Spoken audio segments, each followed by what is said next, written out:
أعوذ بالله من الشيطان الرجيم بسم الله الرحمن الرحيم اللهم صل على محمد وعلى آل محمد كما صليت على إبراهيم وعلى آل إبراهيم وبارك على محمد وعلى آل محمد كما باركت على إبراهيم وعلى آل إبراهيم في العالمين إنك حميد مجيد الحمد لله رب العالمين الحمد لله رب العالمين الحمد لله رب العالمين أمبادي وأنك لله رلا لك شوري دما ala ka sabani ma kanya la kalimina ujidi ala ka yafan jurmuma ala ka kana kan bla kasra klene ala ka sabati oka shija ani kene ani la bako imala ko dama ala kana muso ko nyon bolo ala ka beni klen sabati ga furso kono ala ka ndum balo ala ka barka dula ala ko lamoshi dama anga seleme shukura na ko rele ala ka hina wala ala ka yafakuma ala ko kaburu noro yango kitimila ala ka no ya wiya andu bita jemi mala ka no ya mbe ala ka ngakuma kala ba la ilaha illallah Muhammadu Rasulullah sallallahu alaihi wasallam ala ko noya mbe alijina firdaus ala ko do angara segala jahannama ala kan be kishoma salli ala rasul alhamdulillah ambadio ana bane make be nyoko fe asidik junior traoré kabo dalwa ambi anga samedi barola sigila no de éveil de conscience ambi numéro K 16 de la binima fli bitaye sigida tan ani worona de ambe samedi la bi san bafla ani mugani duru no be ben novembre kalo kile muga ani konondoma ambadiou anga bita temu oye les catégories des musulmans bita temu de ina fanyi la yuta ye choko mina samedi temene on ala bira en kenemala silamere catégorie de silamé la bagenda fora ko silamé à c'est vague. Quand on dit l'islam, c'est vague. L'islam comprend plusieurs types de musulmans. Donc on va essayer de citer ces qualités de musulmans qui comportent l'islam. Comme ça, vous saurez quelle est la vraie religion d'Allah et qui sont les hypocrites au sein de la religion d'Allah. Amina Allah dit ka wala li ke bi silamɛ qualité minnu bɛ silamɛya kɔnɔ an bɛna kuma o ka bi ni ala sɔnna ma n'o kɛra mɔgɔw b'a dɔn ala ka diinɛ yɛrɛ ye jumɛn de ye wa jɔnni ye diinɛ tɔgɔ da yɛrɛ la ni munafiku don n'u bɛ diinɛ kɔnɔ nka u ye diinɛ tɔgɔ da yɛrɛ la ka sɔrɔ silamɛw tɛ an bɛna bɔ o fana kalama ni ala ka jɛn ye bi kɔni an bɛ a sigida fɔlɔ la n'an sera k'a bɛɛ fɔ k'a ban bi alhamdulillah n'an yɛrɛ ma se k'a bɛɛ ban bi inshallah samedi wɛrɛ an bɛna continuer ni a tɔ ye donc an badenw faka dɔn fɔlɔ ala ka diinɛ la adamaden ye catégorie fila catégorie ba fila de don dans la création de Dieu dans la création d'Allah subhanahu wa ta'ala l'être humain comporte deux catégories. Il y a les mécréants qui ne croient pas à l'existence d'Allah. Il y a des mécréants même qui croient à l'existence d'Allah mais qui n'obéissent pas aux recommandations d'Allah. Ça, c'est une première catégorie. Il y a une deuxième catégorie maintenant qu'on appelle les musulmans. Ceux qui disent qu'ils croient en Allah et qui se conforment aux recommandations d'Allah. Et il y a d'autres encore qui disent qu'ils croient en Allah, qui sont musulmans mais qui ne se conforment pas aux recommandations d'Allah. Ça aussi, il y a des catégories de musulmans comme ça. En bas de où faka do ala ka adamadiya yɛrɛ la ala ka dali cogo ma adamadiya la jamakulu ye jamakulu fila de ye jamakulu fɔlɔ o ye kafiri jamakulu ye minnu ko ko ala ko tɛ tiɲɛ k'u ma da la olu bɛ yen minnu yɛrɛ ko ala ko ye tiɲɛ nka ala y'u bila sira min kan o bannen don k'a baara olu fana bɛ yen olu bɛɛ ye kafiriw ye bon groupe dɔ fana bɛ yen a bɛ f'o ma ko silamɛw o silamɛw la dɔw ko k'olu dara ala la ala y'u bila fɛn fana k'u k'a kɛ u bɛ k'u seko kɛ k'o kɛ mais dɔw ko k'olu dara ala la nka ala y'u bila baara min na u banna k'a kɛ o fana groupe bɛ silamɛya kɔnɔ donc n'i y'a filɛ dugukolo yɛrɛ bɛ blocuba fila de bɛ dugukolo kan mécréants et musulmans donc n'i taara mécréants ka côté la n'o ye kafiriw ye kafiriw ka bolofara fana ka ca kafiri tilalen don bolofara caman olu bɛ yen silamɛw fana bɛ yen olu fana tilalen don bolofara caman fana o fana bɛ yen n'a fɔra ko silamɛ bɛɛ tɛ don alijinɛ kɔnɔ Voilà. Faut qu'on dise donc. N'a pas ko silamɛ dɔ bɛ don jahanama kɔnɔ ka ba ka bɔ. N'a fɔra ko silamɛ dɔw fana bɛ don jahanama kɔnɔ u tɛ bɔ. Nin bɛɛ bɛ silamɛw la. A bɛ fɔ a bɛɛ ma ko silamɛw. Mais tɔgɔ de b'u bɔ ɲɔgɔn ma. Donc kafiri fana bɛ yen. Kafiri catégorie bɛ yen. Kafiri finbaw bɛ yen minnu ko ko Ala ko tɛ tiɲɛ ye olu ma da Ala la. Olu dara jɔw de la u bɛ jɔw de bato. O kafiriw bɛ yen. Olu bɛ fɛn wɛrɛ de bato ka fara Ala kan. Les idolâtres. Il y a les mécréants idolâtres. Ils adorent d'autres divinités en dehors d'Allah. Il y a ces genres de mécréants. Il y a d'autres qui adorent les bois, tels que les sculptures. Il y a d'autres qui adorent les sculptures. Il y a d'autres qui adorent l'eau. Il y a d'autres qui adorent le feu. Il y a d'autres qui adorent le soleil. Il y a d'autres qui adorent la lune. Il y a d'autres qui adorent les étoiles. Il y a d'autres même qui adorent même des êtres humains. Il y a d'autres qui adorent les djinns. Tous ceux-là sont des mécréants. Abifon bene mako kafri. Kafri do bey. Kafri ba munu ko ala ko te tien ko luma da anga ala ina. Ko le be ala soro sera wore kamine anga ala inti clean. Olu e kafri ba kungele muniye. Olu do bey. U be yirukuru de bateau, yirukuru desele wo bateau. A do be chose ji bateau. A do be kalo bateau. A dɔw bɛ tile bato, a dɔw bɛ dolow bato, a dɔw bɛ tile bato, a dɔw yɛrɛ b'u yɛrɛ adamaden ɲɔgɔn dɔw bato, a dɔw yɛrɛ bɛ jinɛw bato. A bɛ fɔ nin bɛɛ de ma ko kafiri. Parce que u ye fɛn wɛrɛ bato ka fara Ala kan, olu ye kafiri groupe dɔ ye. Olu bɛɛ bɛ taa jahanama kɔnɔ u tɛ bɔ, n'olu donna jahanama kɔnɔ u tɛ bɔ. Khalidina fiha éternellement, ils ne sortent pas. Quand ils vont en enfer, ils ne vont pas sortir.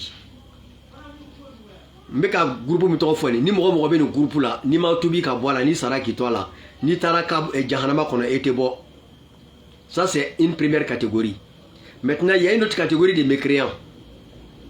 Ceux qui disent qu'ils sont des gens du livre, tels que les juifs et les chrétiens. Et aussi, ils sont une catégorie de mécréants. Munu ko koli islamé ou fana ye, munu ko koli chrétien ou ye, munu ko koli yaoudia ou ye, olu fana bi bla kafria mina do kono. Mukama. Olu dala la ko ala ko e tien, ko ala be. Ou dara la ko ala ko e tien.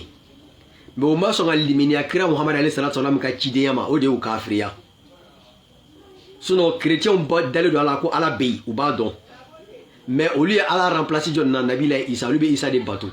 Donc lui mo bateau là ou de. Au lieu Nabi la Isa de bateau. Alayhi salatu wasallam. Donc subhanallah. Donc ko Isa est ala de. Donc ko Isa est de ala yi.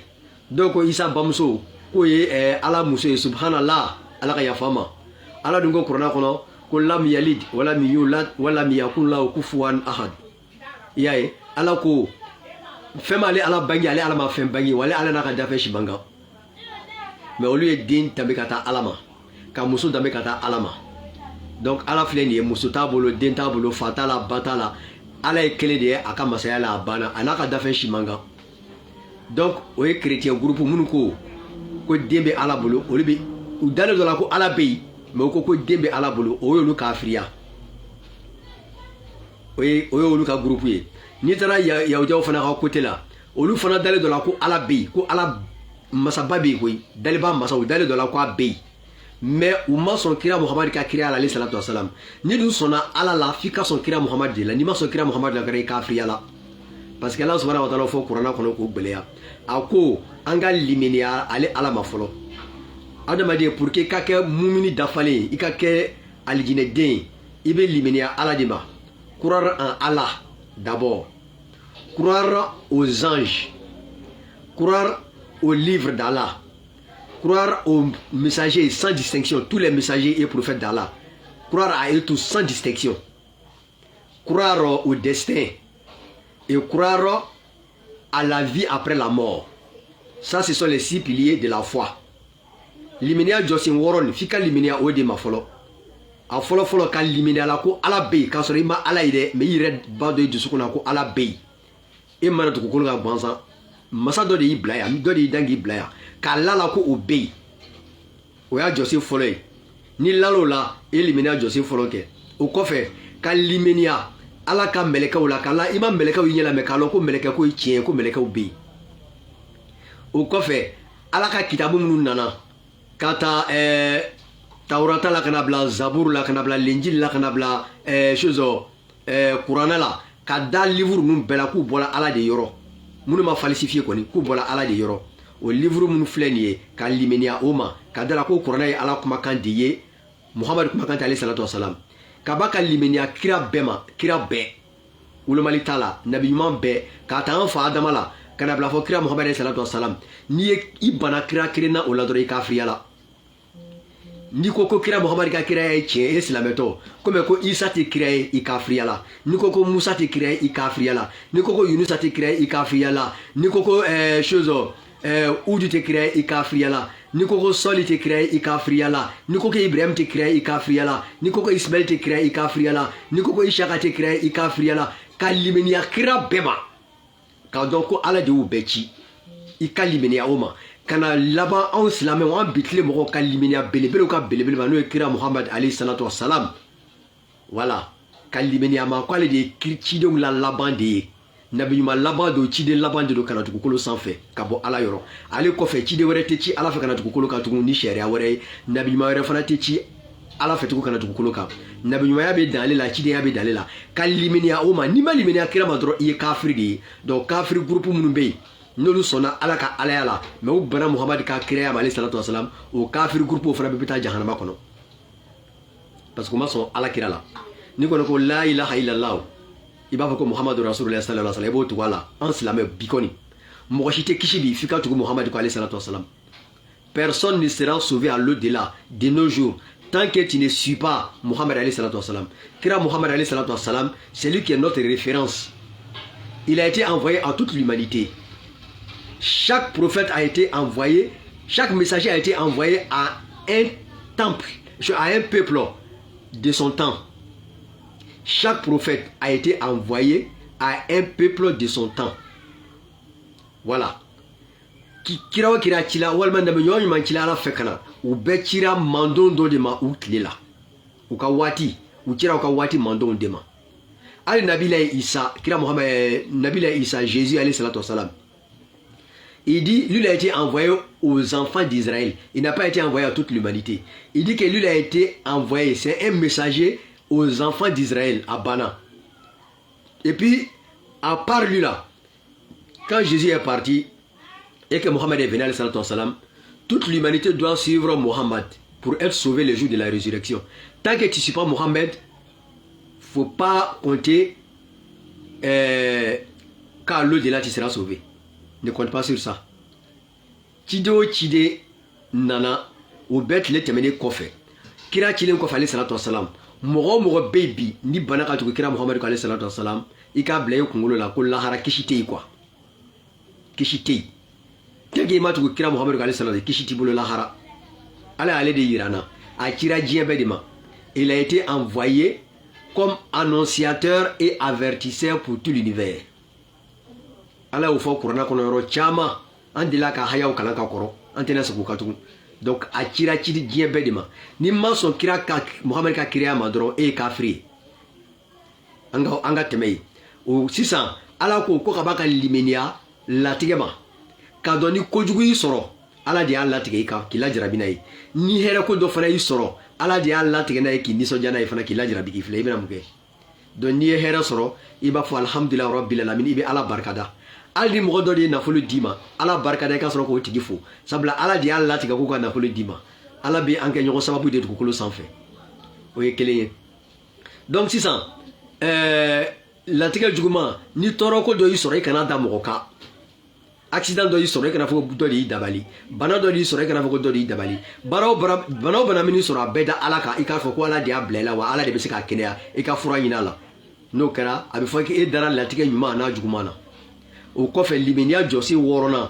ni kametu koko te tie kafiru chama koko te tie kona sara ko meke poussière ko ante wuli blé o e limenia josi worona o de saya kofe nyana maya kadala ko lahara dombina si amina wuli kan jo kene kelen ka kan nyiniga anga keta na ga fotawla ambe konti randi ala nyekoro nimi ka bara nyana ebe kishi ebe tabla nyana maya bambali la alijine kono ite barake i mago be fon fena e babe soro alijine kono mais ni banga il meni à lahara ni ko saya ko fe ko foiti ko devient poussière et ko tiete i kafriala ni sara ibita jahannama kono ite sa wa ite nyana maya nyuma fana ke jahannama kono tasma bi jeni ibe balo jikala ndila ibe balo ne tolilo ndila jahannama mani ala ngishama aba kono ko be ka foto ko ziri do c'est pas qu'on défait c'est une pure réalité ça se réalisera toutes les paroles qui sont dans le Coran sont réelles et tout se réalisera Dieu a juré qu'il va le réaliser et il le fera kuma be Coran kono abebe na bo sera de fe ko ziri tere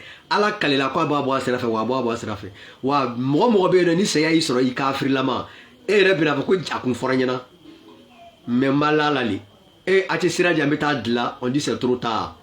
Une fois que l'agonie commence, il y a une barrière qui s'interpose entre toi et puis la vie d'ici-bas. Tu t'en vas à l'au-delà maintenant, tu ne reviens plus. Adam a dit, Madame Nani Saya Sikara Damnena, Koko do Rebe Doini Dieche, et tu conseilles blé, ou il t'a de direct, et tu conseilles tout. Donc, ni misale ba fokubi conseille kana adla, mais c'est trop tard. Wati diri ma kika adla, mais il m'a son adla. Donc, ni kafri catégorie, ni dofomi na kafruka. Ça, ce sont les mécréants. Donc, ou d'aller de la quoi la beide. Mais au moins, on va trouver Muhammad Ali sallallahu alayhi wa sallam ko rasilama ya bara. Ando ba de lui te kishi bifika sujuru be alaye. Bon sujuru rabe be dina mina binik ka alaye o kira ka dine de Ali sallallahu alayhi wa sallam. No islam ya dine. Kira ben nanani selimi ye koni. An fa adama ko be seli tali. Nabila Ibrahim alayhi salatu wa sallam o ire ko be seli ni chogo indala. Ali radi al kaba injo seli kama. Il priait comme ça, Nabila Ibrahim. La religion de Nabila Ibrahim, Allah dit au prophète de suivre la religion d'Abraham qui était un musulman droit. Et il ne fit point des associateurs. Allah subhanahu wa ta'ala ko Nabila Muhammad alayhi salatu wa salam. Quoi quand tu Nabila Ibrahim a dîné de nos faits. Imaï. Nabila Ibrahim a dit al-Kabajo. Ana dinga Ismaël. Allah ka kishna kanema buka. En cela beta heji ke al-Kabala. Oui, dia ko ranga silamaya josin do ya josin duruna ni en na fulu soro e silamaya barabe ke na fulu ni bangata heji la harabe ku soro no fe ka heji na fulu ti ku ki bangata heji la hara ala be so ni jena no fe al ni beta ali jina kono de ala be so ni jeni heji ke bale no fe ka anyangata bu ila jahannama kono donc heji jagu ya di me jodi al kabajo Nabila Ibrahim donc Nabila Ibrahim la baika uma la baik John Diafo, Nabila Ibrahim dit Jokam Wele. Don enfant Taramo de Ladi. La baïka la huma la baik. La baïka la sharika la baik. Inna la hamda. Wa niyamata. La kawamul. La sharika la nantara hejila. Ambo de fo. Ambeka Nabila Ibrahim de Ladi. Kira Muhammad Tula Dine Minofo. Nabila Ibrahim ka Dine di. Kira Manani Silamayai. Kira Nana Silamaya Dafadi. Le prophète Ali sallallahu alayhi wa sallam est venu pour parachever l'islam, mais lui n'est pas venu avec l'islam, mais il est venu pour parachever. Parce que l'islam avait disparu. C'est l'adoration des idoles qui avait pris la place de l'islam au sein de la Kaaba. La Kaaba a été construite pour adorer Dieu. Mais les mécréants ont mis les idoles au sein de la Kaaba. Au lieu d'adorer Dieu, et ils adoraient ces idoles-là. En croyant que ces idoles-là pouvaient les rapprocher d'Allah. Dieu dit qu'il ne veut pas ça. Ils n'ont qu'à arrêter d'adorer les idoles. Ils n'ont qu'à lui vouer exclusivement le culte. Allah ko kafiruma ou ka boliko de dabla ou ka bateau nyashi ale ala kelempedema. Nene Nabila Ibrahim mi aya al kaba jo bateau de kama. Ibrahim kle temene ou nana bolu jo al kaba kono ka al kaba fa bolila ou ko be bolu de bateau ko bolu sunya ala. Ala ko no ka boliko de dabla ou ka bateau nyashi ale ala kelempema. Fete bateau la ka farale ala ka quoi.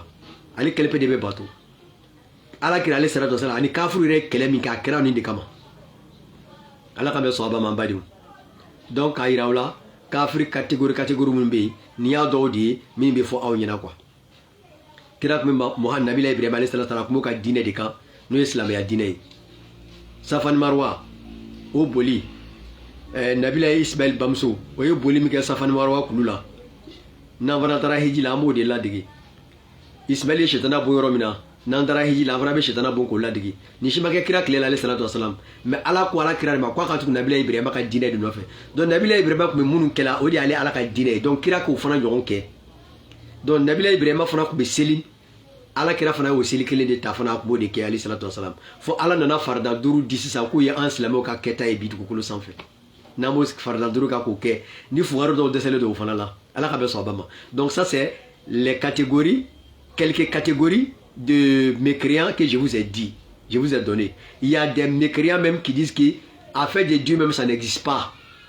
Voilà. Ça n'existe pas. Il y a plusieurs catégories de mécréants, comme je vous ai dit. Il y a d'autres qui disent que Dieu existe. Mais ils adorent les idoles parce que c'est les idoles qui vont transmettre les messages à Dieu. C'est les idoles qui les rapprochent de Dieu. Ça, ce sont des mécréants. Et ils vont vivre éternellement dans l'enfer. Ils ne vont pas sortir. Il y a des mécréants qui disent que ouais, Dieu existe. Mais ils ne vont pas suivre Mohammed alayhi salatu wassalam. Eux aussi sont des mécréants. Ça veut dire qu'ils n'ont pas suivi le prophète alayhi salatu wassalam. Il y a des mécréants qui disent que non. Affaire de Dieu même, c'est faux. Tout est créé au hasard. Voilà. Tout s'est créé par le hasard, quoi. Il y a d'autres qui disent ça. Donc, l'homme est créé par hasard. Tout ce qu'on voit, la nature est créée par hasard. Tout est créé par hasard. Le hasard ne peut rien créer. Toute création a un créateur. Le hasard ne peut rien créer. Mais il y a des mécréants qui disent, surtout les mécréants scientifiques là, et ils disent la nature, la nature. Même quand tu regardes les documentaires là, les gars ne parlent jamais de Dieu dans les documentaires. Les gars parlent toujours de la nature dans les documentaires. Allah kabe sabama. Ambadio. Kafri groupe rebe no luko ko ala ko re diti che ko c'est-à-dire andal ko côté che quoi. Ko febe dana erema di quoi. O kafri groupe frabe ko febe dana erema. Philosophe nous allez ni scientifique dobi o luka hakilna dini quoi. Ko febe de da erema. Ko ala côté che febe dana erema wani mi kan nyina ma ya sera dana o be sa abana ni sarabe ka pusheri abana. Niningalité lahara côté che ni rien o kafri groupe bi. Kafri groupe kacha quoi, même Dani Damala pour gagner à temps. 600, Amenado Silame au Fanala. Il y a combien de catégories de musulmans? On va rentrer là-bas aussi pour détailler. En bas de Ayatollah Daele, c'est la partie là qui est plus importante. Yoram Irebenu Nafaka pour Koseba Katmero MPK, maintenant de détails dit en 600. En bas de Kaf Silame groupe Jolibi. Silame groupe Jolié, Silame Yakono. Il y a 3 catégories de musulmans. C'est la même pays. C'est la même groupe Sabadi. 3 catégories de musulmans. Groupe Kele. Au lieu à l'Ijinede 100%. Lahara Torobato Luma. Au lieu qu'on mette à l'Ijinede qu'on direct. Le groupe Kele, c'est la même groupe Kele met à l'Ijinede qu'on direct. Au lieu de faire Jahannama qu'on jamais. Au lieu de mettre à l'Ijinede qu'on direct. Oui, c'est la même groupe Kele. Mais oui, Jamakulu Manchan. C'est la même groupe d'Obey. Nous de la Jahannama kono ulu be bo o groupe ka chakate me groupe do inka c'est le même groupe do be nous de la Jahannama kono ulu reti bo fi uredi ulu reka Jahannama ka jugu ka te me kafiru ka Jahannama ka o c'est le même groupe be. Donc ça fait 3 catégories de musulmans. Donc si ça amena beto dama aba famu on va nommer tous ces types de musulmans. Il y a 3 catégories de musulmans. La première catégorie, ils vont directement au paradis. Sans problème. À l'au-delà, après le jour du jugement, après le jugement, ils vont directement au paradis. La deuxième catégorie, ils vont entrer en enfer d'abord, ressortir pour aller au paradis. La troisième catégorie, ils vont en enfer. Ils vont demeurer en enfer éternellement, comme les mécréants. Et mais ils sont plus pires que les mécréants. Ils ne vont pas sortir de l'enfer. Mais tous ces 3-là, on les appelle les musulmans. C'est 3 catégories de musulmans. Maintenant, on va les nommer. Maintenant. Et vous allez comprendre. La première catégorie de musulmans qui vont directement au paradis, sans problème, sans souci, le jour de la résurrection, on les appelle les croyants. Les croyants, ceux qui craignent Dieu, ils croient en Allah, ils croient en ses messagers, ils croient aux anges, ils croient aux livres, ils croient au destin, ils croient à la vie après la mort. Ils se sont conformés à toutes les recommandations d'Allah selon leurs efforts. Ça, ce sont les croyants ce groupe de musulmans vont directement au paradis le jour de la résurrection sans problème. Il y a une deuxième catégorie de musulmans. Et on les appelle les musulmans transgresseurs. Ce sont des musulmans, ils croient en Dieu, ils croient en Allah, ils croient en Allah. Ils n'ont rien associé en Allah dans ce monde-là. Ils ont fait les 5 prières, ils donnaient la zakat, ils jeûnaient le mois de Ramadan, ils ont même fait le pèlerinage à la Mecque, le Hajj. Et ils n'ont rien associé à Dieu. Mais ces gens-là, ils avaient un faible pour certains vices qui n'ont pas pu se débarrasser de ça avant la mort. Les grands péchés, tels que l'adultère. Malgré tout cela, ils ont des copines. Ils sont mariés, mais ils ont des copines à part. Ils ont des maîtresses. Maîtresses qu'ils courtoisent à part et qu'ils courtisent à part. Ils laissent les femmes à la maison et puis ils ont des maîtresses au dehors. Ils sont musulmans. Ce ne sont pas des mécréants, ce sont des musulmans. Mais ce sont des transgresseurs. Ils sont là transgresser les ordres d'Allah. Ces gens de musulmans, ce ne sont pas des mécréants. Ce ne sont pas des hypocrites aussi. Ce sont des bons musulmans même. Mais leur comportement va les mener au supplice le jour de la résurrection. Il y a d'autres qui sont musulmans, ils volent. Ce sont des musulmans. Il y a d'autres qui sont musulmans, c'est-à-dire ils commettent la corruption. Il y a d'autres qui sont des musulmans, ils tuent. Ce sont des musulmans, ce ne sont pas des mécréants. Ces gens de personnes, leur sort est dans le doute le jour de la résurrection. Allah dit, le jour de la résurrection, s'il lui veut, il peut les pardonner. Parce qu'ils n'ont rien associé à lui. Ils ont fait les 5 prières quotidiennes. Ils ont fait la zakat. Ils ont fait les pèlerinages. Maintenant, ils croyaient en lui seul. Ils n'ont rien associé à lui. Mais, ils faisaient l'adultère. Ok, l'adultère, c'est un grand péché de l'islam qui est interdit formellement par Dieu. Dieu dit, il ne faut pas s'approcher de l'adultère au lieu de la faire. La fornication, même au lieu de le faire. Il ne faut même pas s'approcher, à plus faire des raisons faire. Mais lui, il a fait ça. Bon, il est parti avec ce péché-là devant Dieu le jour de la résurrection. Donc Dieu, d'ici lui, il veut. Il peut pardonner la personne, le péché qu'il a fait là. Il peut pardonner ça et puis la personne va au paradis. Il dit, mais si lui, il veut aussi, il ne le pardonne pas. Il le prend, il le met en enfer d'abord. Le péché qu'il a fait là, s'il finit d'expier les fautes à l'enfer là-bas, il va ressortir maintenant pour venir au paradis. Ce sont des musulmans qui vont en enfer d'abord, avant de sortir, ils vont expier leurs péchés là-bas d'abord, avant de ressortir pour venir au paradis. Ça, c'est le deuxième groupe de musulmans. C'est l'adultère que j'ai pris, sinon il y a plusieurs défauts. Il y a le meurtre dedans, il y a le vol, il y a la médisance. C'est-à-dire il y a plusieurs vices, plusieurs grands péchés, voilà, qui sont la cause de ce... qui sont la cause de ce problème. Voilà, la cause de ce problème. Ambadou. C'est la main. Il y a un groupe de fofolo, mais le groupe de il y a un sabana là quoi. Parce que sabana kaja. Ngo c'est la main groupe sabadi. Mais il y a un de fofolo. C'est la main folo.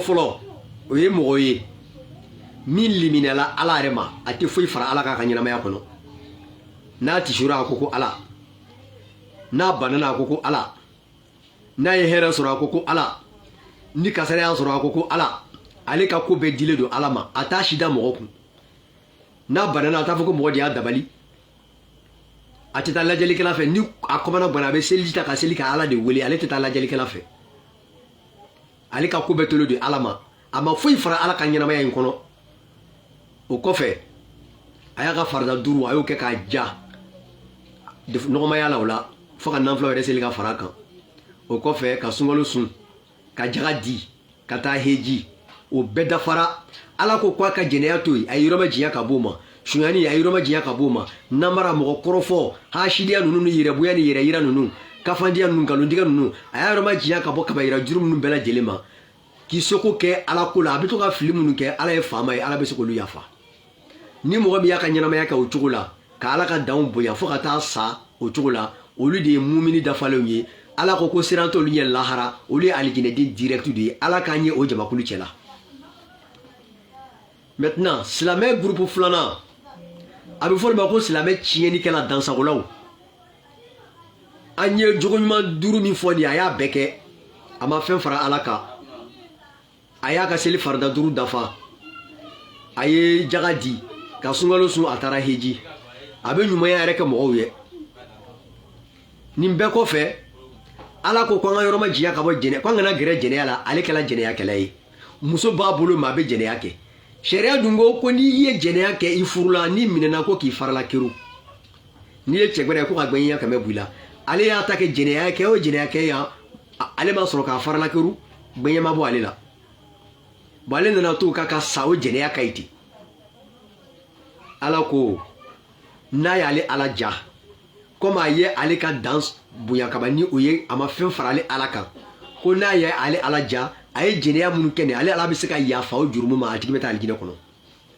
ko mɛ n'a y'ale ala fana ja fana a tɛ yafa ma dɛ a b'a tigi minɛ k'a sɔɔri janɛmɛ kɔnɔ jɛnɛya jurumu min n'a y'a kɛ nin ye f'a jurumu ka ko ka bɔ a la fɔlɔ a bɛ sɔrɔ a bɔ ka na alijinɛ de kɔnɔ donc o ye silamɛ catégorie filanan ye minnu bɛ don jahanama kɔnɔ kaba ka bɔ o y'olu ye parce que ale sara ni kabayira jurumu de ye kabayira jurumu ka ca n y'o de fɔ a ka ca ne ye jɛnɛya de ta k'o kɛ misaliya ye ne de mɔgɔ kɔrɔ fɔ kabayira jurumu don hasidiya karisa ye hɛrɛ sɔrɔ n t'a fɛ k'o ka hɛrɛ in ɲɛla kabayira jurumu don yɛrɛ yira kabayira jurumu don yɛrɛ bonya kabayira jurumu don namara kabayira jurumu don sunyani kabayira jurumu don fagali kabayira jurumu don a ka ca de nkalontigɛ o yɛrɛ ka jugu n'a bɛɛ ye namimaya ka mɔgɔw kun gosi ɲɔgɔn na a bɛ fɔ nin bɛɛ ma ko kabayira jurumu nin bɛɛ y'a dɔ ye bon mɔgɔ min sera laharani ni jurumuw dɔ ye ala ko i ka ko bɛ peut-être de la parce que ni mɔgɔ min taara surat nisa'i kɔnɔ verset 116 ala ko ten dɛ a ko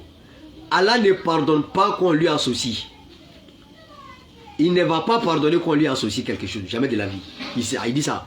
Il dit que Allah ne pardonne pas qu'on lui associe, qu'on lui donne des associés. Mais il dit à part l'association, lui il pardonne à qui il veut. J'ai dit bien surat 4, surat les femmes, surat 4, verset 116, allez-y lire. Allah ko, allez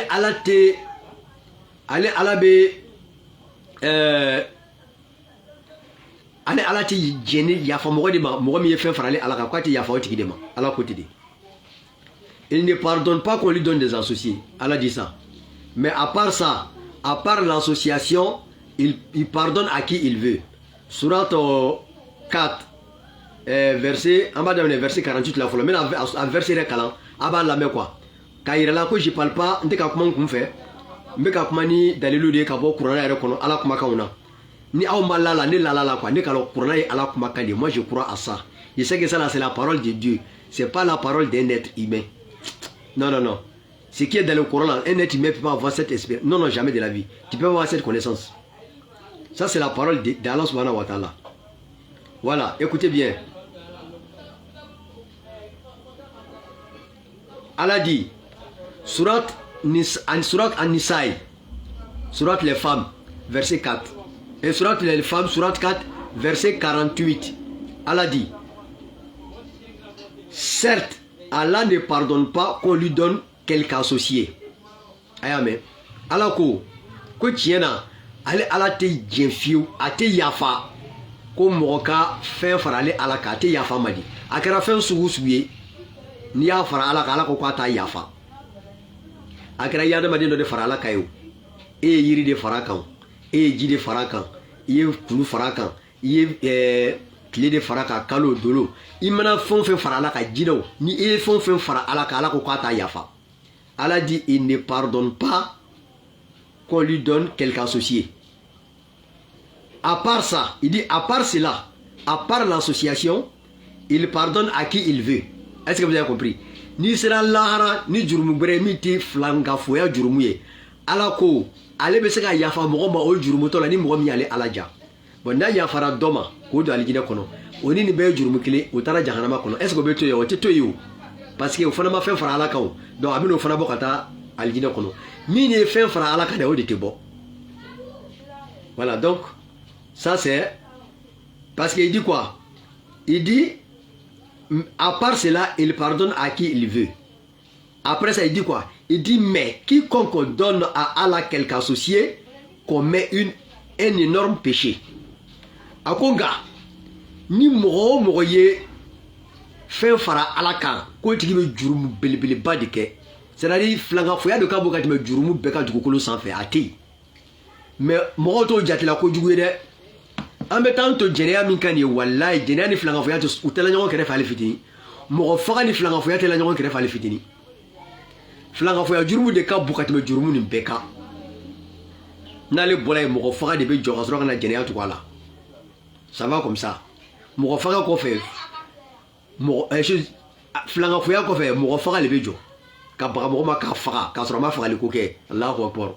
I k'i pɛrɛ lahara i k'ale jinɛ don kɔni kabako don dɛ. Allah ka bɛ sɔn a ba ma. Donc ça c'est le verset 48.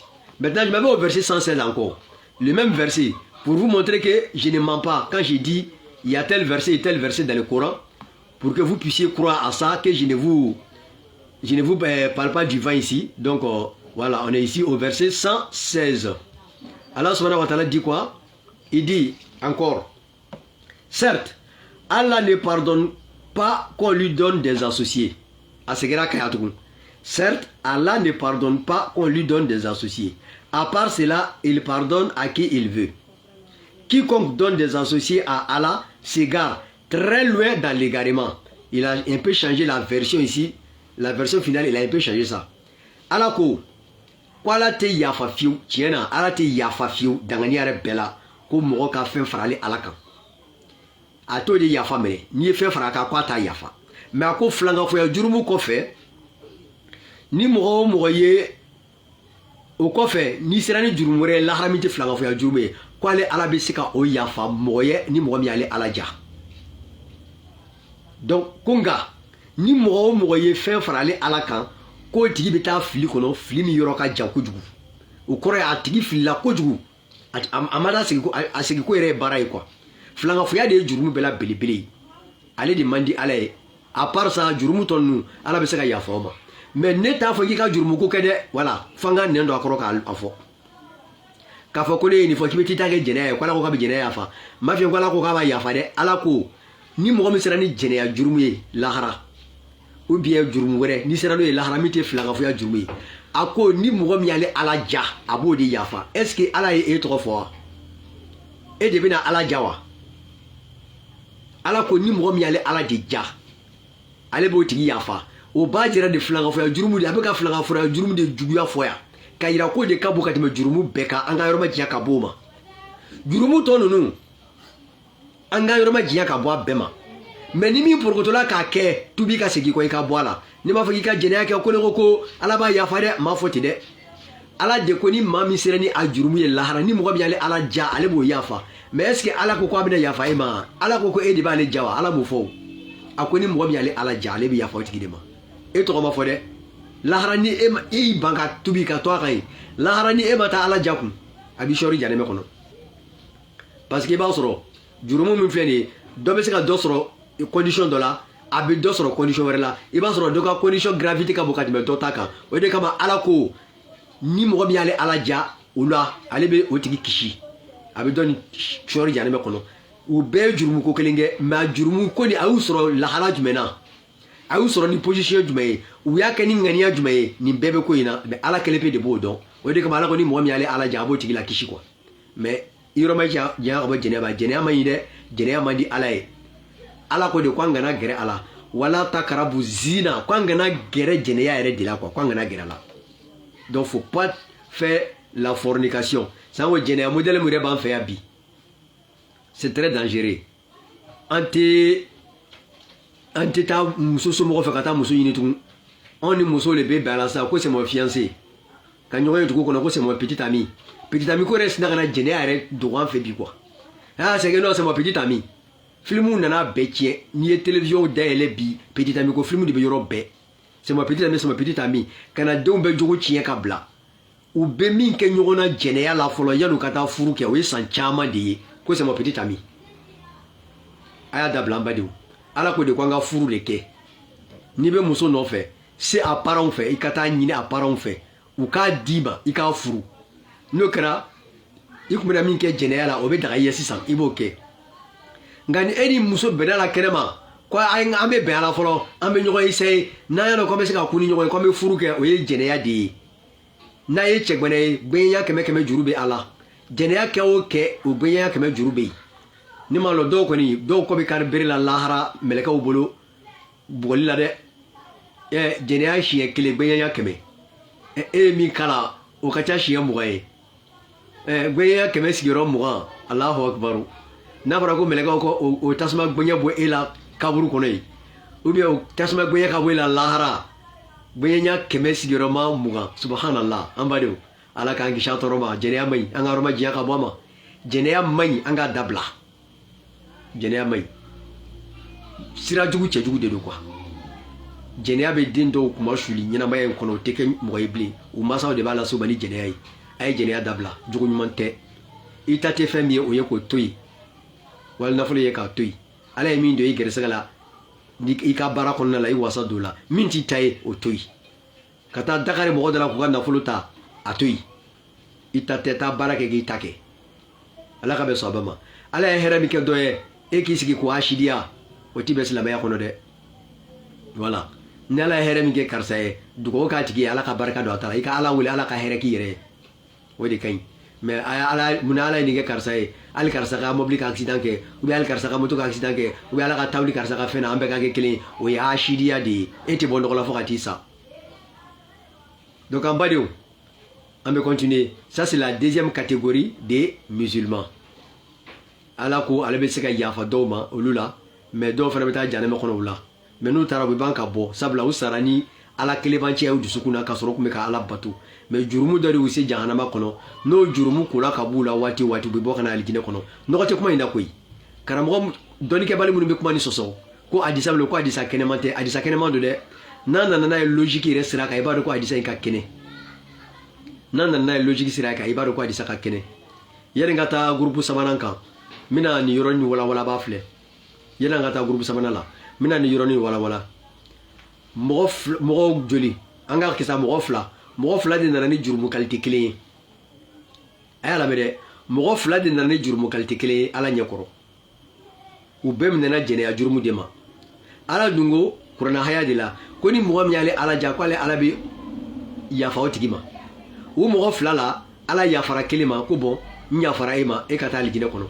Mais u fla be ala batu dugukolo kaya u flash ma fen fara ala kan wa u beni jene jurumu sera lahara iba soro dota gravité kunga jugu katime dota kan donc mi ka gravité kuma jugu ala ko bon nya fara ema ye jene yake de mais comme ka gravité ma do intabo nya fara ema e kata aligine kono mais comme ka gravité jugala e kata jahannama kono fono ayala me quoi bon kafiri mi banga ala batu ko ala ko ti chien munu yere be ala neni na dugukolo kabi munu be ka sugune ka qur'ana ka dugukolo kabi munu be ka tasma de qur'ana la ku ba jene dugukolo kabi munu be ka kan be da kira kale sala ka jesen jugu ke dugukolo kabi o tigi la mo minele ala fe ko shori janeme kono ani mi ya ka nyina ma be ka ala batula mais shitana fanga de sera la ay jurumula ko doke ala ma ya fama ala odu jahannama kono ani ala te no lu betora jahannama kono yo est ce que mi ye ashima ala batula ala no tonyo be ka na logique sira de ka quoi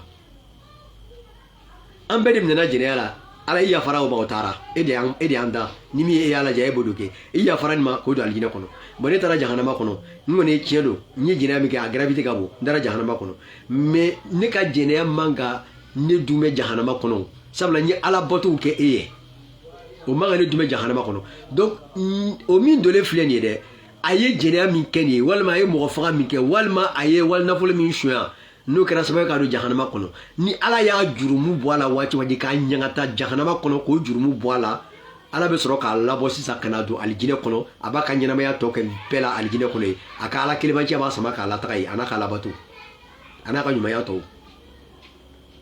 mais min bana ala la peu ala mogotu de ala ko bo de shori janeme kono di fitri fatara fitri wale o bana ale ala la kwati ala fe ala bo shori janeme kono tibo o e kafiri fini. Donc voici les deux catégories de musulmans que je viens de citer. Maintenant, on va aller à la troisième catégorie. La troisième catégorie de musulmans, on les appelle les hypocrites. Et ils sont plus pires que les mécréants. Mais il y a des soi-disant savants musulmans qui interprètent mal le sens du mot hypocrite. Chez eux, quand ils voient quelqu'un commettre, un musulman qui commet l'adultère, c'est un hypocrite. Quand ils voient un musulman, il est musulman, mais le Satan a pris le dessus sur lui, il a volé l'argent de son frère, on dit que ouf, c'est un hypocrite. Non, ça, ce ne sont pas les hypocrites. Ils sont les transgresseurs, ce ne sont pas les hypocrites. Je vais vous donner la nature des hypocrites aujourd'hui. Quand on dit un hypocrite en islam, l'hypocrite n'est pas un musulman au fond de lui. Il n'est pas un musulman dans son âme. Mais il a l'apparence d'un musulman, mais au fond de lui-même, il n'est pas musulman. Il a adhéré à l'islam pour pouvoir combattre l'islam. Il a adhéré à l'islam. Après, je vais vous donner certains indices que vous allez voir. Ces indices-là, quand vous voyez ça sur quelqu'un là, c'est un hypocrite. Et il vient adhérer à l'islam pour combattre l'islam au sein. Parce que aujourd'hui là, si tu veux combattre quelque chose, il faut infiltrer la chose. Vous voyez, les policiers. Quand un policier a fait chose infiltration, c'est quoi? Ils peuvent infiltrer un gang. Ils se font passer même pour les membres du gang. Et même ils les aident même à faire les opérations ensemble. Mais ils sont en train de chercher leurs failles et les exposer pour pouvoir anéantir le gang. Ce sont ces gens de personnes-là qu'on les appelle les hypocrites en islam. En bas de où? Si la meilleure là, groupe Samana, ou il faut que Mounafigou, c'est la Nafigi. Mais si la meilleure donnée à Tia Dawer, la Kolu Karamo, Yokolu Ba Bedon, quand on dit fouillon, au lieu de Mounafigia, Anis si la meilleure Djougou, ou Faramachia de Rabonona, ou ta différence. Nous, c'est la même Yoko et Généa, comme Mounafigi. Nous, c'est la même Mie, Chitana Français là, et Dora War, je suis encore au Nafigi. Tu n'as fini. Avec vous, ma si la mec qui est là, si la mec Djougou. Si la mec n'a fini de mourir, à Kenemaya, la si la mec d'eau, mais à Kafri moteur de Bakono. N'a pas fameux. Si la mec Kokubala, nous, c'est la mec cabinet, au bala, mais Kafri moteur de Bakono. N'y a si la meilleure couleur, pas quoi nous on a si la meilleure montée. Mais quand on a l'air du Sukuna, Anana silamaya béni de kama. Pour que ika frère silamaya makiba bé. Il te sait que kafri ala ka silamaya bé jamais. Mais fikire infiltré de kado silamaya ou tela qui est que na foye silamaya. Ni moko ye danaya daika wati mais be commencer ka silamaya femba munu bé. Nous serons le silamaya au début silamaya sangorota. Et be commencer ko la gauche ka bo silamaya bolodoni ko la gauche kana silamaya bé. Donc il nana do silamaya kono ka silamaya de glitige akono pour que silamaya ka bé. Quand on a été islamé, il dit mais moi je suis islamé flé. Avec faut de bako al munafik. O munafik mi flé de. O de beta jahannama be jungoro jahannama la. Kafri ka fse ka tema oka. Parce que kafri c'est ka frère islamé ma kasoro. Mais islamé munafik de c'est ka frère islamé ma kasoro. Mais avec faut be bako islamé. Donc ou bebe wole ko islamé. Islamé mu'mini be. Islamé jogo be. Islamé munafik be. Abede islamé. Ou bela djele be silamaya communauté nkono mais ou départager les deux nous ye janeme 200% de kali dina fi habada utibo nous dora janeme kono tibo walu beta fa be jukoro di fa be jukoro je reprends be sekaka ou du sukuna ou ti silamaya fait mais ou be yere dia kwa do silamaya la ka baraka kono be ba fo ko ni ngono mo bati e ko ni mumini dafale ko ni waliju de faut mɔgɔ bɛ taa u dugawu ɲini mɔgɔ bɛ t'u hɔrɔmata tumana min na hɛrɛ na ko jama nana caya nɔfɛ ko n'a ye min fɔ ko mɔgɔw t'a bɔ a ka bolo ka bilen a bɛ commencer ka silamɛya fɛnba ninnu lagosi dɔɔni dɔɔni mɔgɔw bolo k'a lagosi mɔgɔw bolo dɔɔni dɔɔni ka mɔgɔw décourager silamɛya baaraw la aw kɔni bɛ silamɛya kɔnɔ silamɛya tɔgɔ bɛ aw la mais a yɛrɛ lagosi a kan ka nafa sɔrɔ silamɛya baara o baara la a b'o bɛɛ lagosi ka bɔ a bolo aw fari bɛ faga o kɛli la e yɛrɛ kɔnɔ k'i bɛ silamɛya la k'a sɔrɔ lahara ala kɔrɔtɔlen de k'i kɔnɔ n'i taara a b'i sigi ɲagata parce que bana ala ka baaraw ma o misala dɔ ye mun ye an badenw mɔgɔ min bɛ silamɛya kɔnɔ ko ale ye silamɛ ye mais a bɛ ala ka kelebanciya n'o ye kalimatu shahada ye la ilaha illallah mɔgɔ min b'o lagosi ko ye naganaga kan ye a bɛ fɔ o tigi de ma ko silamɛ munafiki a y'a faamu kɛ mɔgɔ min b'a fɔ ko la ilaha illallah ko ye naganaga kan ye subhanallah ko dɔnkilidalaw b'o fɔ ko jeliw b'o fɔ ko bɛ fiyɛ trompetiw la ko bɛ fɔ baariw la ko bɛ fɔ dulɔmiyɔrɔw la ko sitana bɛ tile k'o fɔ o bɛ bɔ da min kɔnɔ a bɛ fɔ o da de ma ko silamɛ munafiki la ilaha illallah fɛn man bon ka bɔ dugukolo kan a tɛ yen ni la ilaha illallah n'o ɲɛn'i ka baara fɛn o fɛn na o y'o ɲɛnen ye n'o tiɲɛn'i ka baara fɛn o fɛn na o y'o tiɲɛnen ye silamɛya baara de tɛ se ka kɛ la ilaha illallah kɔ a tɛ se ka kɛ silamɛya baara bɛɛ de bɛ kɛ ni la ilaha illallah ye la ilaha illallah mun ye ka seereya ko batomafɛn si tɛ yen fo n'a kɛra ala ye o kɔrɔ ye e b'i yɛrɛ kolo ka di ala de ma ala ko fɛn o fɛn e b'o bɛɛ de kɛ ala ye ala ko a tɛ fɛn o fɛn fɛ i b'i yɔrɔ ma diya ka bɔ o ma i seko damayira lajarabi bɛ se ka k'i ma na sitana bɛ se k'i lajarabi mais e yɛrɛ kɔni t'a dabɔ kama fiyewu ka taa ala sɔsɔ parce que i dalen dɔ la ko ala bɛ yen la ilaha illallah i tɛ foyi bato ka fara ala kan wa i tɛ dɛmɛ ɲini foyi fɛ fo n'a kɛra ala ye an ka suratu fatiha kɔnɔ n'an bɛ seli an b'a fɔ di iyyaka na'budu wa iyyaka nasta'in an bɛ e ala kelen pe de bato an tɛ foyi bato ka fara e ala kan wa iyyaka nasta'in wa an bɛ dɛmɛ ɲini e ala kelen pe de fɛ an bɛ nin fɔ diɲɛ dogo don siɲɛ 17 tile kɔnɔ an ka seli faradaw la kɔni seli farida duuru in kɔnɔ an b'a fɔ siɲɛ 17 de tile kɔnɔ iyyaka na'budu wa iyyaka nasta'in an bɛ e ala kelen pe de bato wa an bɛ dɛmɛ ɲini e ala kelen pe de fɛ est ce que layidu n'an b'a dafa la wa c'est le problème mɔgɔ min ko k'ale bɛ dɛmɛ ɲini ala kelen pe de fɛ o bɛ taa moriso la ko lajɛlikɛla ko cɛ ko n kungo filɛ dɛ ko tile filɛ na ko ça va pas n yɛrɛ n bɛ ka n ka baara kɛ n tɛ ka ɲɛ foyi sɔrɔ n yɛrɛ ka baara ma foyi de ka di ma o fana bɛ se ka buguri kɛ ou bien ka turabu kɛ cogo non cɛ i dabalila de cɛ finma jamansan dɔ ou bien muso belebele suruman dɔ dɛ a kɛra cogo cogo a bɛna mɔgɔ min fɔ dɔ bɛ sɔrɔ e ka alanturu la o e fana bɛ se ka juguya ta k'o tigi sɛgɛrɛ c'est vrai i k'a fɔ hi an ka lu kɛrɛfɛyɔrɔ la n ka lɔn karisa le wala k'a sɔrɔ foyi ala ka lajarabi nalen do i kan n'i y'a ta ni ala ye lajarabi bɛ wuli nka n'i m'a ta ni ala ye i ta tiɲɛna e bɛ boli ka taa lajɛlikɛla fɛ ko k'e kungo filɛ e dun ko iyyaka na'budu wa iyyaka nasta'in iyyaka nasta'in min filɛ nin ye o kumana nkalon don wa e ko k'e bɛ dɛmɛ ɲini ala kelen pe de fɛ i taara mun ɲini morikɛ fɛ yen morikɛ bɛ sigi e kungo ye wa morikɛ min ɲɛ b'a yɛrɛ kungo la fɔlɔ wa mori min sigilen don bon kɔnɔ bɛ mori jumɛn ɲɛ b'a yɛrɛ kungo la an badenw kabini ala ye ne da ne ma deli ka taa moriso la ne mais je vis bien alhamdulillah ne ma deli ka taa moriso la mais je vis bien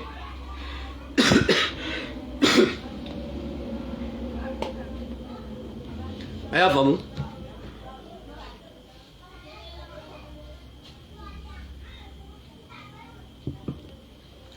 ne ma deli ka taa lajɛlikɛla fɛ ma deli ka taa moriso la mais je suis là je vis bien alhamdulillah n b'ala tanu pourquoi parce que moi je dis iyyaka nasta'in quand j'ai mes problèmes je m'adresse à Dieu ne tɛ mɔgɔ doni ala cɛ dɛ ni kungo bɛ ne da la kɔrɔ n bɛ n sin ala de ma dira dɛ n bɛ seliji ta ala bɛ sɔrɔ seli de kɔnɔ o ne bɛ seliji ta le k'an lɔ golo la dugutila fɛ n bɛ wuli ka seliji ta dugutila fɛ k'an lɔ golo la n bɛ lɔ 2 seli ni n taara lɔ 2 seli la min bɛ n fɛ n b'a fɔ ala ye ala ne tɛ yen nka e ɲɛ bɛ ne la ala ne tɛ kumakan min mɛ e tulo bɛ ne kumakan na ala e bɛ ne dusuna ko dɔn degun bɛ ne kan a bɛ ne kan e ala b'a kalama a ma dogo e la ala ni degun bɛ ne kan ala n b'a fɛ i k'a wuli k'a bɔ n kan a ma kɔrɔbɔ ne y'a fɛn o fɛn kɛ a si ma kɔrɔbɔ ne ka degun bɛ wulila tan wa fɛn o fɛn bɛ ne bolo ne y'a bɛɛ ɲini ala fɛ ala ne mago bɛ nin de la n tɛ caman kɔ ne mago bɛ nin de la i ka n bila lafiya kɔnɔ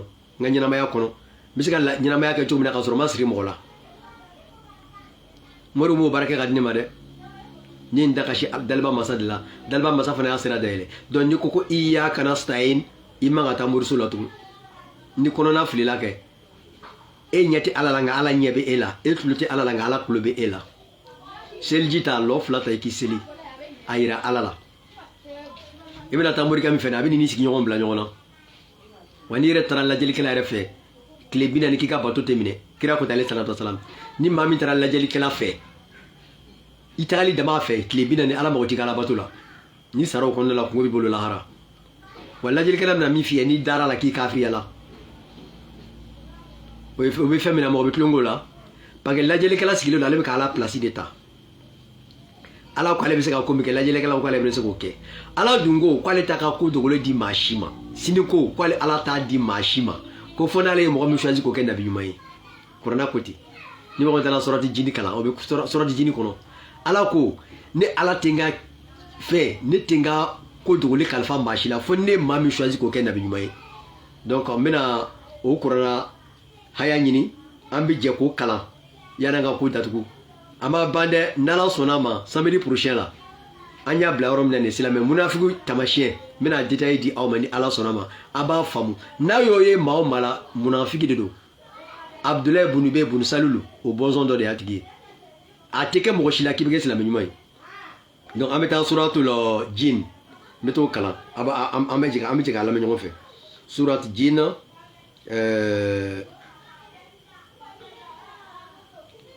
an ka suratu jin kalan n'a y'o kalan an bɛ sɔrɔ ka fɛn in b'o kɔnɔ k'o yira mɔgɔw la a bɛna faamu k'a dɔn ko tiɲɛ yɛrɛ la ala subhanahu wa taala a ka diinɛ nin a tɛ tulonkɛla la quoi ala ma nɔgɔ to kuranna kɔnɔ dɛ ala y'a bɛɛ détaillé di kuranna kɔnɔ mais adamaden yɛrɛ kɔni tiɲɛ yɛrɛ la ne m'an faamu dɛ suratu jin na surat 72 an bɛ taa le verset combien? Écoutez bien ce que Dieu dit. Allah dit quoi? Allah ko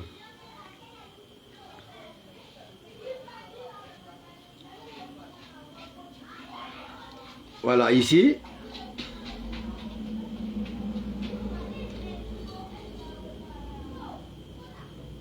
voilà Allah ko c'est lui qui connaît le mystère. Allah ko dit. Mais attends d'abord, maintenant le verset 25. Allah subhanahu wa ta'ala dit, je ne sais pas si ce dont vous êtes menacé est proche ou bien si mon Seigneur va lui assigner un délai. Allah ko kira alayhi salatu wasalam ko kira ka fo kafiru nyana quoi. Parce que Allah kira u bagabani la harakoyi. Ayto jahannama bey. Diɲɛ bɛna wuli u ko ko nin bɛ nkalon u ma sɔn a si ma kira ye kan kan f'u ɲɛna ala ka ɲangata la ko k'a si tɛ tiɲɛ ye donc ala ko ala kira ma k'a f'u ɲɛna di n'i y'a mɛn yɔrɔ yɔrɔ kuranna kɔnɔ ko di kul o kɔrɔ de ala k'a fɔ ala kira ma k'a f'u ɲɛna ban c'est un ordre a f'u ɲɛna u k'a mɛn ala ko ala kira ma alayhi ko di je ne sais pas si ce dont vous êtes menacé est proche k'a f'u ɲɛna ne kira Muhammad alayhi salatu wasalam ne t'a dɔn n'a sɔrɔla a bɛ ka bagabaga ni fɛn min ye n'a sɔrɔla a ka surun ne t'o dɔn k'a fɔ k'a bɛna kɛ sisan ne t'o kalama dɛ ne kɔni y'a lase mais a bɛna kɛ sisan ne t'o kalama ala de ko kira k'a fɔ ɲɛna ten k'ale kira t'a kalama a dɔnniya t'a bolo o dɔnniya bɛ ala kelen pe de bolo a ko di ou bien si mon Seigneur va lui assigner un délai walima ni ale ala bɛna waati sigi a ye diɲɛ bɛna wuli sisan wa ne t'a dɔn dɛ walima ala bɛna diɲɛ wuli bila waati dɔ de la o bɛ ala de bolo ne t'o kalama ala sɔrɔla k'a fɔ de sisan écoutez c'est lui qui connaît le mystère ko ale ala min filɛ nin ye dɛ ko ale ala de bɛ ko dogolen dɔn mɔgɔ si t'a dɔn dɛ ko ale ala de bɛ ko dogolen dɔn kira ko ten ala ko kira ma k'a ka fɔ ten ko ala de bɛ ko dogolen dɔn c'est lui qui connaît le mystère il ne dévoile son mystère à personne ko a t'a ka ko dogolen bangi maa si ye ala morikɛ bɔ so kɔnɔ taa baara kɛ va travailler bɔ bon kɔnɔ taa baara kɛ i bɛ nkalon de la ka fɔ mɔgɔ ɲɛna ala ko k'ale t'a ka ko dogolen bangi maa si ye i bɛ nkalon de la ka wuya tigɛ mɔgɔw ye tiɲɛ tɛ i bɛ ka min fɔ mɔgɔ ɲɛna i bɛ k'o arnaquer k'o ka wari minɛ tiɲɛ tɛ Allah dit c'est lui qui connaît le mystère il ne dévoile son mystère à personne ala ko k'ale t'a ka ko dogolen bangi mɔgɔ si ye quoi sauf fɔ jɔnni sauf à celui qu'il agrée comme messager et qu'il fait précéder et suivre des gardiens vigilants. Ako ale ba ka gundo bangile ko dogole bangi ma miye ko fonale ma jenani mami kan nabi nyumanya yi ayala mede mami ka cideya ayala mede ale be aka gundo bangile gundo dogole bangi moye fane ale ala jenani mami ka cideya yi wa bo tigi fana kon ni koloshi ke bawye koloshi baga mun fana ka koloshi ni fanga ka bon no ye meleka wuye abe meleke de cide ma kana ale ala ka ci fo ina no sini ko ye ko dogole meleke de bina ko dogole nyefo cide nyana kishi ne ma baye ala ko tidi ma o ma te cide ala ko ale ta ko dogole nyefo tigiye cide de ba fo ni ko ni mena ke o de kama ni corona fle kamni jema da o kisa ba kono ko munu temana ka ko kira nyale sallallahu alaihi wasallam ulu la kala kono kera rek lela ko ulu do ba kono jiya bina laban cogo mina o ko ba kono la harafana bina si nan sala saya ko fe ko munu bina ke ulu be ba kono donc ala ko ale be cide de ci kana koloshi baga bila cide na ka koloshi bara en ke cogo mana no ye meleke jibril alayhi salatu wassalam no bena kabatun ka cide la donia bara na kabaka deme bara nu koloshi la ala ko ataka gundo dugule bangi mashiye fani ala jenani mami ka cide yayi ambari mo korna haya kala ko di ama ka jira ala ni mo be bongo ne no ka be ko dugule no kana tafe kana jika warche amini ni sigi nyogon bla nyogona nasura mo de dabali seljita dugutla fe wuli ka seli i dama kashi ala la wala ni dusugu sania ala e ka jira ko ala de bisigi ka ko bedila wala ala bi deme wallahi ni dusugu sania ala e ka do ko ala de bisigi ka ko bedila ala bi deme nere exemple nyama ba nere ici un vrai exemple dans ce domaine là ici un vrai exemple dans ce domaine maintenant là sonama do nata ko nala nere ne me ndado nyere ka villa doni quoi ka explication di awma aka donc ko ni mo mi ka koto ala ma quoi ko ala bi la wasa quoi nere exemple vivant de yakula donc ambadiou nala sonama muna fiki tamashi minye nala e samedi wore blankene ma nyene inshallah la deuxième partie amena no lakale abame comme anga wati sera bita nya fayna fon fami no be la la gushi ala klemanci ala gushi kwala koti tien abe islam munafiqula abe kafirula kwala koti tien de la na kan de la de o islam ya donga de iba me ma o mada islam munafiki de do abe feka islam ya de bi ala kan be so abama ala ya fan jurumuma ala kan sabadi kan kana kan bla kasra klinika kala ba ko yubana mbela jenema mo bola kana faranga kanga baro assister amba bela jele fuka barkada ka duko ke beye ala ka limina jidambe du sukuna munu ma dala harakula ala ka limina diuma o ka dala harakuina anyina munu be nandale do ala kana limina boshana ala ka do faranga ala danayaka ala ka do faranga lahara danayaka ami lahara soro ni baranyma muni ala ka mbla o kelila ala ka shinaro ma jiya ka wana mbona bele jelema aljina firdausi ala ku dambe geresegala jahannama ala kan bekshi kan tangama soli ala rasul ambadiou abel magko kuna sidik jido trabre ka bodalwa assalamu alaikum wa rahmatullahi wa barakatuhu on est à samedi prochain inshallah.